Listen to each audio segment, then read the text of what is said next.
The cesarean section is a matter of 5 minutes. But then the baby doesn't breathe. Medical team leader Inez and midwife Pamela reanimate. They fight for the baby's life for what feels like an eternity. This is the last place one would expect such an operating theater. This is an MSF hospital in the village Agok in the very center of Sudan. The main question today, will this baby survive?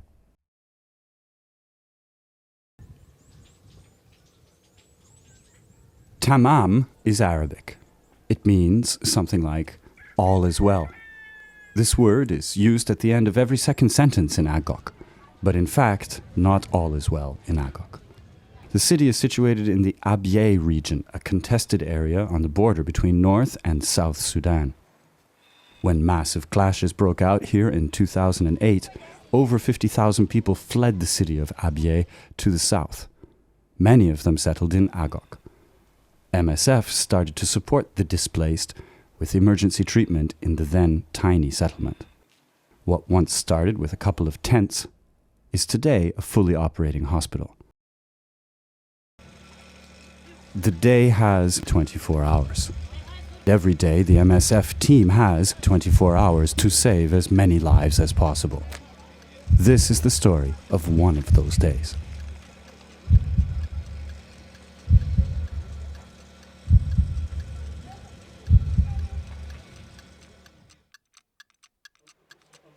First task of the day, check if the hospital's water is safe to drink.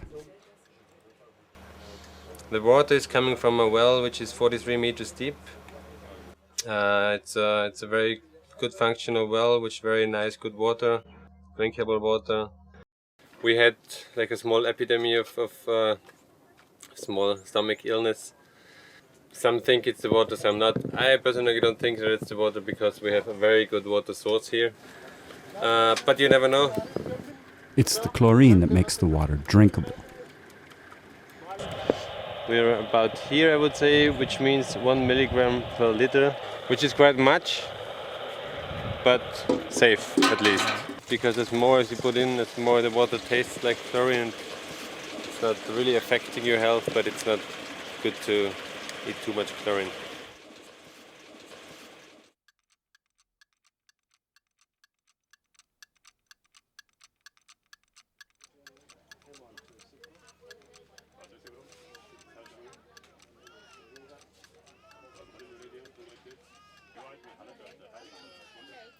When you do measurement and you are not sure which weeks this is, come to this page and check.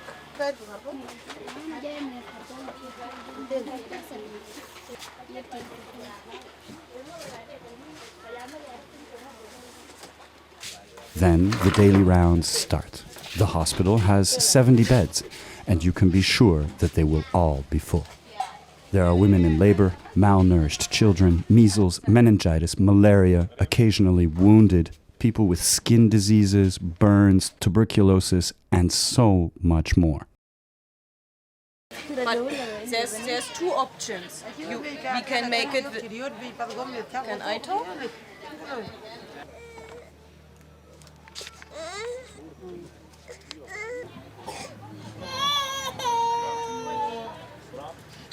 Every patient is important.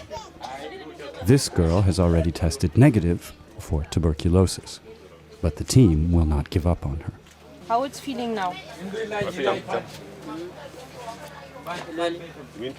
Feeling or feeding? No feeling. And you breath really deep. Again. Don't beat. You are really thinny, my dear. I would prefer to make a different test, like for hepatitis and for HIV.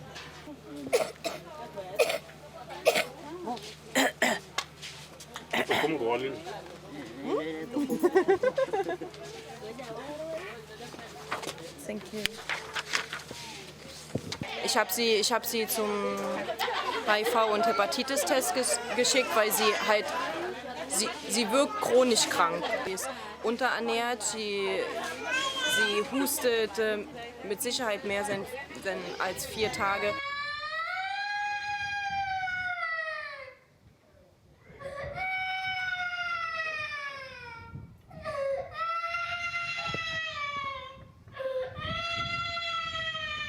Gehe ich eher in die breite Fächerung und sehen, okay, es kann HIV sein, es kann Hepatitis sein, so lass uns das alles testen. Ausschlussverfahren, wenn es das nicht ist, dann ist es irgendwann irgendetwas.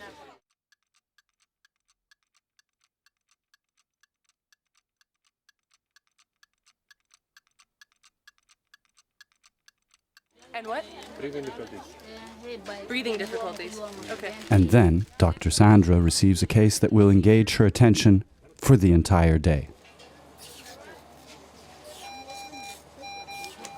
No, for sure he got it because his glucose went A up. 3-month-old baby, unconscious, experiencing seizures. No, you're moving? No. Okay. I'm just. Yeah, this one I don't. No. I'm just checking to make sure. This one I punctured the vein, but No, I was just checking to make sure that it seems to be running well.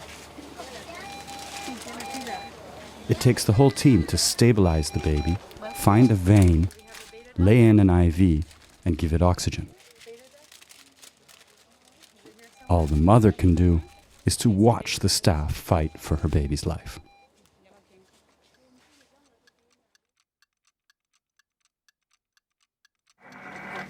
Yeah, copy message. Can you send back vehicle 322 and I'll bring them down? Okay, that is copy. Over have it.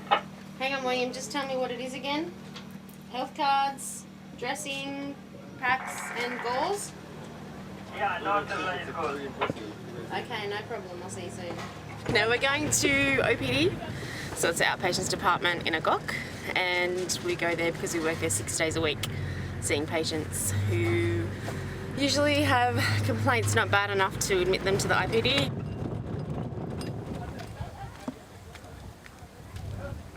The clinic is the first place to go, like you would go to a general practitioner in Europe.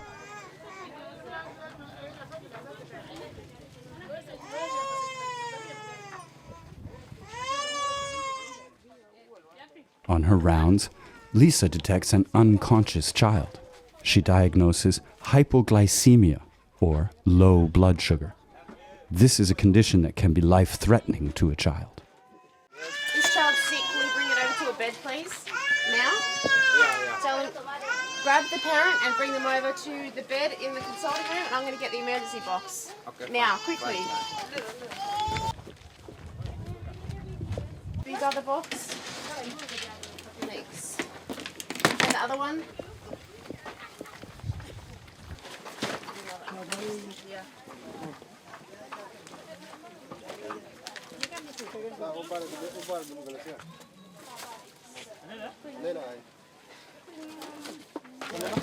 Yeah.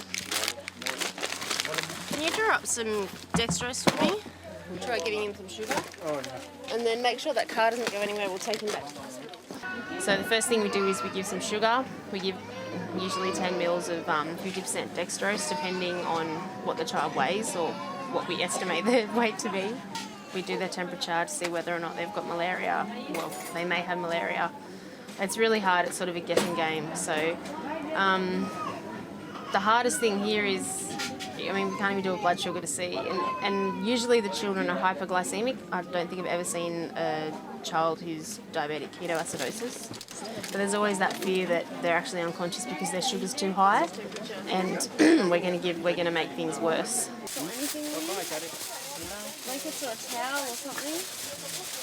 Tell the driver. Can someone put the driver in the car? Tell him to start. Get ready. We're going. Start the car.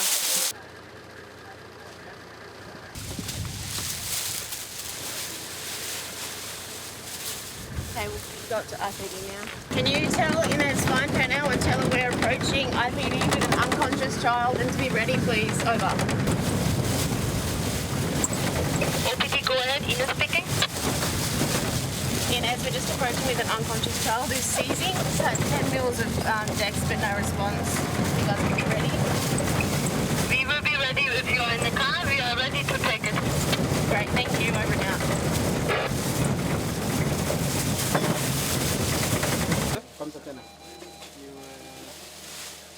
He had a seizure in the car. He'd also bitten his tongue a few times, so whether or not he'd had a seizure at home as well. I think they were querying whether or not he was an epileptic, but we don't know.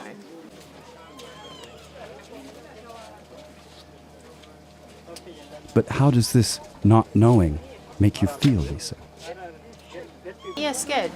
We don't have oxygen. I don't have suction. I have an ambi bag, but I can't hook it up to oxygen at all. There's nothing, and it's pretty freaky. You just fingers crossed that the child doesn't stop breathing on me. Take him to the bed now? No, just to cover him. Yeah, but we'll take him to a bed now, so we'll cover him when he's in the We're bed. going to transfer to... Yeah, do we have a bed free? Yeah. This one is free? Then it happens. The boy wakes up. The dextrose has worked. Maybe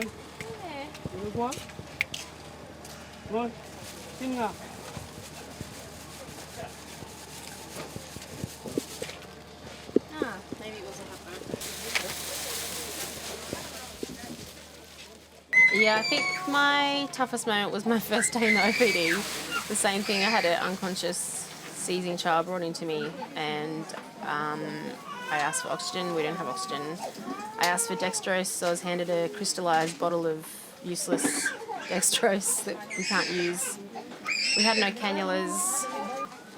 It's sort of, what I expected. I expected it to be hard and messy and challenging, and it's definitely all those things.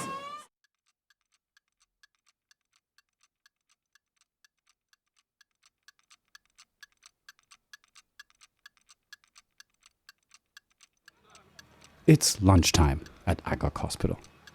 Food is a huge problem for the people in Agok since the clashes cut off supplies from the north. There is little more to be found at the market than a few tomatoes and onions, all for incredibly high prices. We provide the food for the patient and the caretaker. We have 4 cooks, plus 1 chief cook. You cook for something like 140 people here? For sure, we will do a good kitchen for them. They need it. Quite good service. But the food is quite always the same, and I will try to improve it a little bit. Like every Sunday, just some meat, just to change. Not to avoid have rice and beans every day, evening, morning, lunchtime, every time the same. And how is the food that you and your teammates eat? Close to. Yeah, our own food is not that bad, but after a few months, it's not that good too, I will say.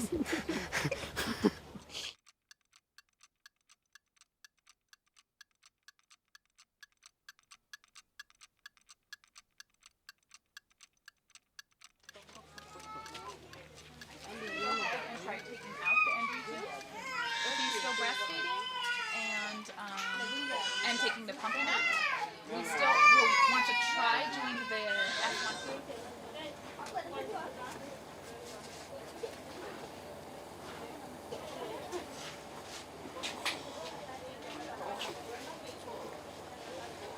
Okay, Peter? Yeah. Can you just tell me, let's get a little bit more history. شفت كان صدري أنا الوضع يقول كان ظهر على بالله. Yeah, what about it? Fed fever, diarrhea, and breathing difficulties last night. And what? Breathing difficulties. Breathing difficulties. Okay. And was there any blood in the diarrhea? One thing is half delirium, one is half thyroid. No blood. Well, I can tell her that we think the child has meningitis.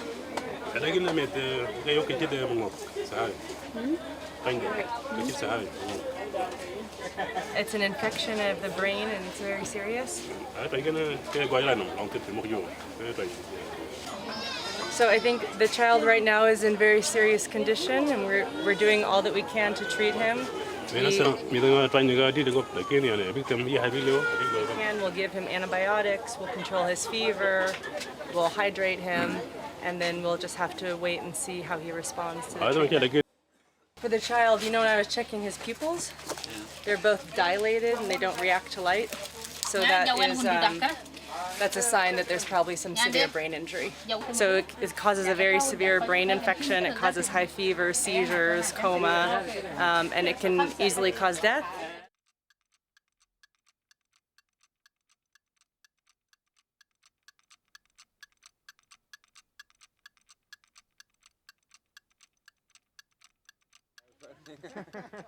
The people of Agok have no water in their homes. They have to get it from a well, probably far away and most likely polluted. Dirty water leads to diarrhea, and that is one of the main reasons why children die here. In Agok, having access to clean water can be a matter of life and death. You have to close the pump, huh? Okay, well, copy over. Thanks a lot. So, quite. Ready to open? It's opening. Okay, we can open now. We'll see when the people are around, okay? We just put some water for the community outside. As it's not a big deal for us to do it, we have enough water with the well we have there. We decided to put just 2 taps for the community outside.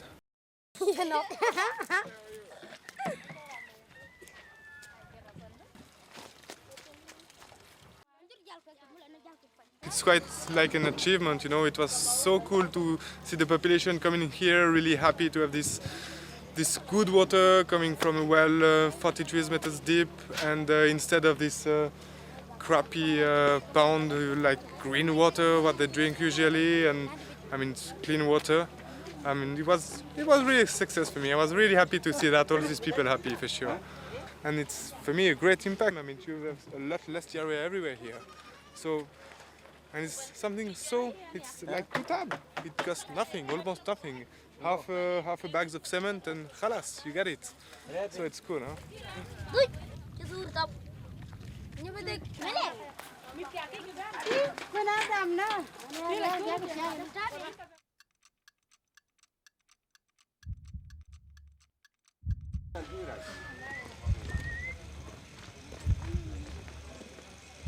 The day has already been long, but there is still more to come. The team will now perform an emergency cesarean section to save both mother and child.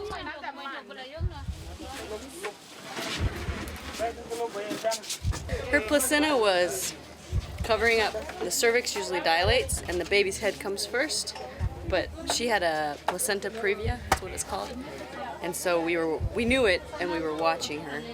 We suspected. Yeah. Without ultrasound, you can't really know. Okay. Close them, then you open when you reach because there'll be a flow back. Close both I want to get the notes. Please, if we are not doing something, you give a stress so that I need the notes. Everybody out, please. I need the notes. Thank you, guys. So we watched her last night. She bled a lot, and we went to C-section. I need, hold on, wait. Are you just gonna put her on here, like this? Yeah. Just don't put a hole in the new. I don't know if that's stable. We have a blood pressure machine. And make sure she stays stable on the stretcher.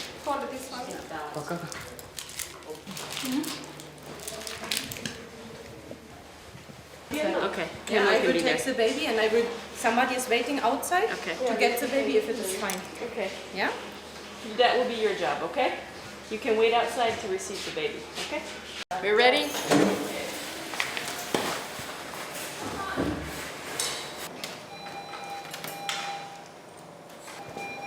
You was eating too much.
Times 4 is 40. 40? You can go out. Yes. Don't give me this. I need this because they need to count it. So, is the baby breathing?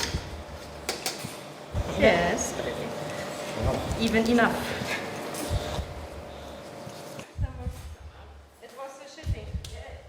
He resuscitated by first of all removing what the baby had swallowed, and after that we started adding the baby more oxygen by using the bag. Vitamin A. Hepatitis. Hello. Can you come up? Hey. The baby was not breathing well because most probably the placenta came out before the baby was born, and so it cut off the blood to the baby, so the baby came out not breathing well. How's our baby? Our baby is coming up. Girl or boy? Girl. Yande. Tough girl. Yande. This is great. The mother and the baby are safe. It's a very short time.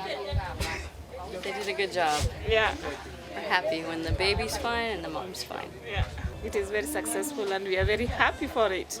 Very happy. Happy birthday! Yes. Was it a girl or boy? I didn't check. A girl.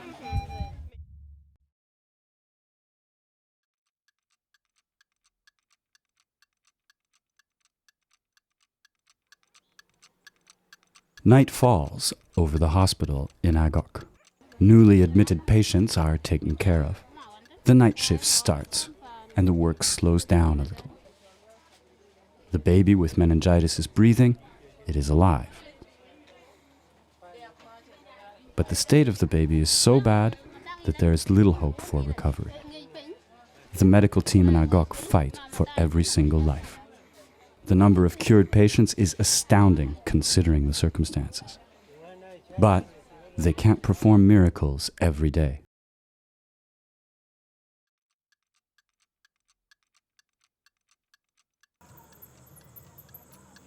The day finally comes to an end. Bushfires serve as an entertainment after dinner.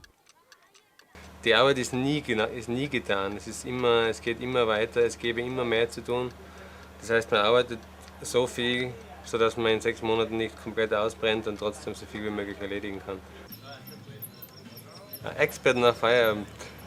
In Agok geht er zum Kühlschrank und trinkt ein Bier. Er geht duschen. Er geht manchmal laufen. Manchmal zieht er sich auf sein Zimmer zurück, schaut sich ein Movie an, manchmal geht er was kochen.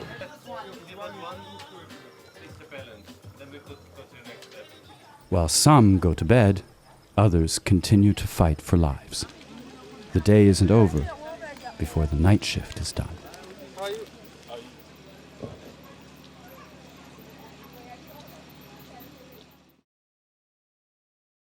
And today we start with transfer of a dead body. A little child, 3 months old, died this night. We have to transfer it. So we will organize the transfer.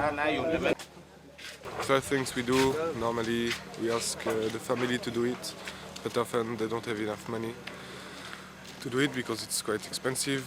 The car driver or the driver of the rental car will not transfer the dead body for free. And the car will be here in about like 10 minutes.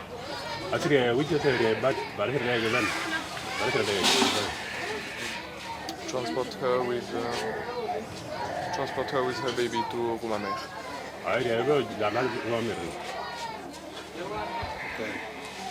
Okay. Sorry, ma'am. Thank you. Sometimes you have a lucky hand, and sometimes the end is the death. I mean, it's life. It's not cool, but it's happened.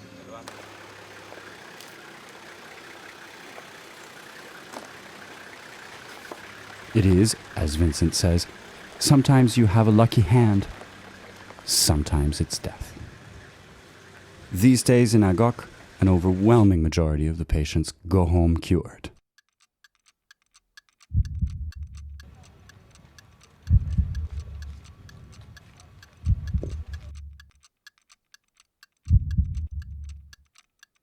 They can say, Tamam, all is well.